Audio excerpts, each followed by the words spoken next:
오늘은 출애굽기 19장 1절로 16절의 말씀에 의거해서 시내산 언약이라고 하는 제목을 가지고 서로 은혜를 나누기를 원합니다. 이스라엘 자손은 출애굽을 통해서 많은 변화를 겪었습니다. 기존의 시각 환산법이 아닌 유월절을 정월로 하는 새로운 원력을 사용했습니다. 또한 신광야, 수르광야, 시내 광야와 같은 곳에서 광야 생활을 하게 되었습니다. 오랜 세월 동안 애굽인의 노예로서 고난 가운데 신음하며 살아왔었는데 이제 하나님의 크신 은혜로 자유민이 되었습니다. 참으로 큰 변화들의 연속이었습니다.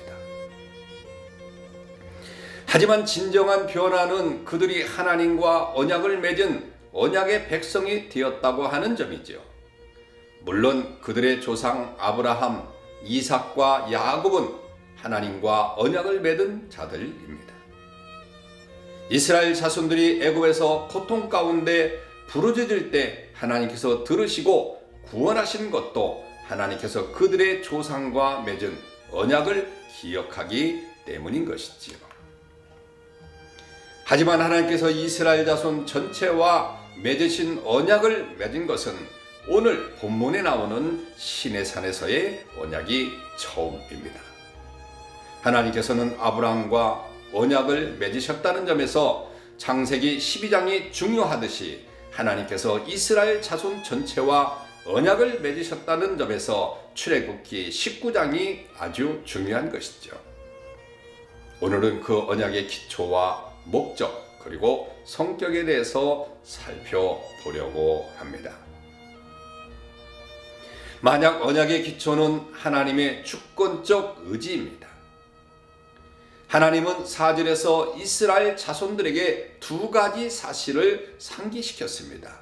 하나는 이스라엘 자손을 애굽에서 이끌어내기 위해서 하나님께서 애굽 사람에게 어떻게 하였느냐 하는 것이죠.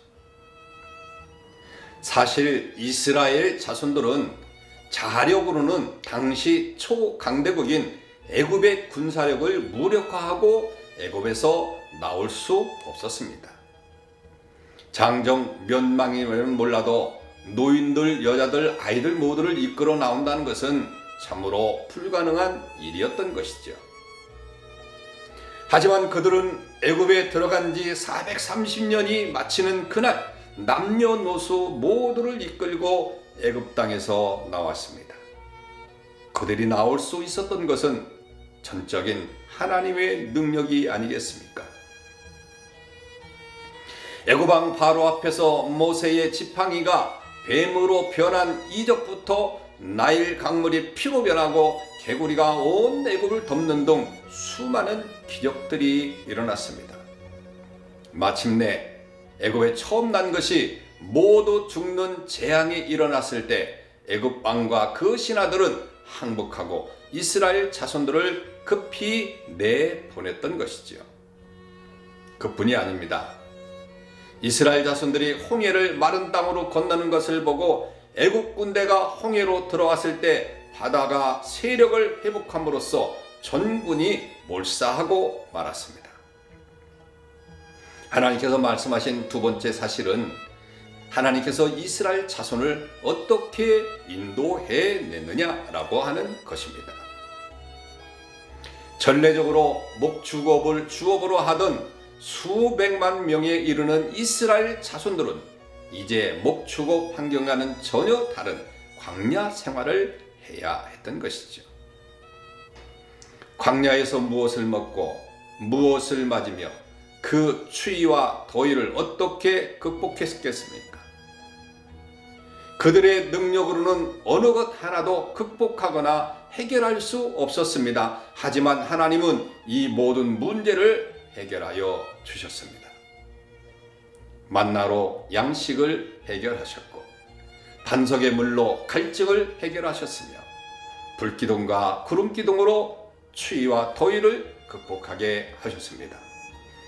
그야말로 독수리가 날개로 그 새끼를 업은 것처럼 하나님께서 이스라엘 자손들을 인도하여 주셨습니다.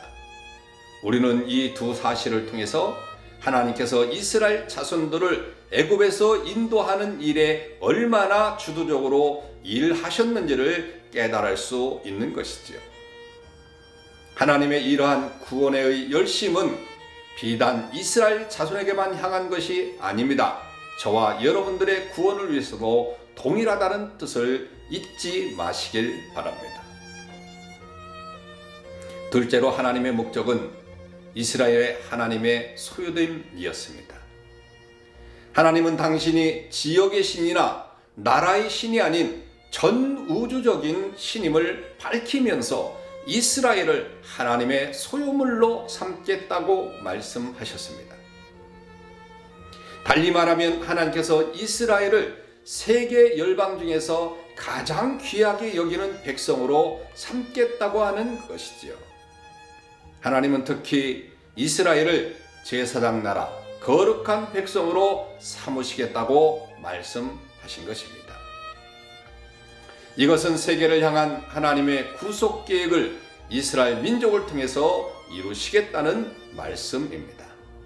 다시 말해서 천하 만국의 주이신 하나님의 친백성이 되어서 세계를 향한 하나님의 뜻을 이루게 된다고 하는 그런 말씀인 거죠. 얼마 전만 해도 애굽의 노예되었던 자들이었는데 이 얼마나 큰 영광이며 감사한 일입니까? 우리는 이스라엘을 향한 하나님의 이 같은 말씀을 들으면서 오늘 우리 자신을 향해서 왕 같은 제사장으로 말씀하신 그 은혜를 기억하시길 바랍니다. 아무 자격도 없는 자들, 죄 가운데 죽은 자들을 구원하실 뿐만 아니라 세상 구원이라고 하는 하나님의 뜻을 이룰 자들로서 사용하시는 그 은혜를 잊지 마시길 바랍니다. 셋째로 언약의 성격은 순종이었습니다. 하나님은 시인의 광야에 진친 이스라엘 향해서 너희는 열국 중에서 내 소유가 되겠고 너희는 내게 대하여 제사장 나라가 되며 거룩한 백성이 되리라고 말씀하셨습니다. 역사적인 언약의 순간이었습니다. 그들은 어느 면을 보아도 자격이 없는 자들이지만 오직 하나님의 은혜로 그러한 자격을 얻게 되었던 것이죠. 하지만 단 하나, 이스라엘 자손들은 하나님의 말씀을 잘 듣고 하나님의 언약을 지키는 순종의 삶을 살아야만 합니다.